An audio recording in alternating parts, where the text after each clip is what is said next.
എനിക്കും വേണ്ടത് ഇതാണ്. റീഡിങ്ങും ലിസണിങ്ങും എങ്ങനെ ചെയ്യും? എങ്ങനെ എന്റെ ഫ്രണ്ട്സൊക്കെ ഒരുപാട് പേര് എനിക്കിപ്പോ അതുകൊണ്ട് ഭയങ്കര സന്തോഷമാണ്. എന്റെ ഫ്രണ്ട്സൊക്കെ എന്റെ കൂടെ വർക്ക് ചെയ്യുന്നവരും എല്ലാവരും ഒരുപാട് വട്ടം അറ്റംപ്റ്റ് ചെയ്തിട്ട് റീഡിങ് കിട്ടിയിട്ടില്ല, ലിസണിങ് കിട്ടിയിട്ടില്ല. റീഡിങ് ഒരു രീതിയിലും കിട്ടുന്നില്ല. അപ്പം ഞാനും ഇതിലോട്ട് വരുന്ന അങ്ങനെ തന്നെയാ. റീഡിങ് അപ്പം എല്ലാരും എന്റെ അടുത്ത് പറഞ്ഞു കാണുമ്പോഴൊക്കെ ഈസി ആയിട്ട് തോന്നും. അത്രയൊന്നും ഈസി ഒന്നും അല്ല. ഒറ്റിയുടെ റീഡിങ്ങും ലിസണിങ്ങും ഒന്നും നീ ഉദ്ദേശിക്കുന്ന പോലെ അല്ല.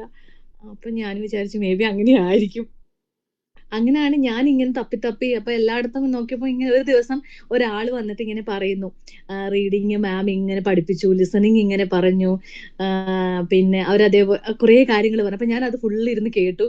അത് കഴിഞ്ഞ് ഞാനിങ്ങനെ നമ്മുടെ ഫേസ്ബുക്കിലും അവിടെയൊക്കെ സെർച്ച് ചെയ്ത് കഴിഞ്ഞപ്പോ എല്ലാരും വന്ന് പറയുന്നതും നമുക്ക് വേണ്ട ഒരു കാര്യമാണ്. സ്കില്ലായിട്ട് എങ്ങനെ പഠിപ്പിക്കാം, എങ്ങനെ ചെയ്യണം, എങ്ങനെ റീഡ് ചെയ്യണം, അതാണല്ലോ നമുക്ക് അറിയാത്തതും.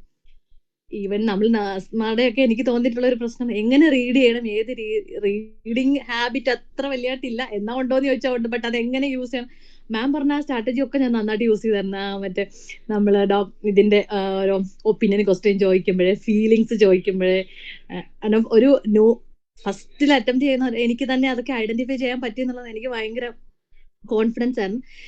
എക്സാം ഹാളിൽ ചെന്നപ്പോഴും ഞാന് കഴിഞ്ഞപ്പോഴും ഞാൻ പറഞ്ഞു എല്ലാരും പറഞ്ഞ പോലെ ഇപ്പൊ ഞാൻ തോറ്റു പോകുമെന്ന് എനിക്ക് അറിയില്ല. ബട്ട് എല്ലാരും പറഞ്ഞ പോലെ ഒന്നും മാം പറയുമായിരുന്നല്ലോ നിങ്ങൾ കണ്ട പോലെ ഭയങ്കര ടഫ്. അതേപോലെ തന്നെയായിരുന്നു എനിക്കും.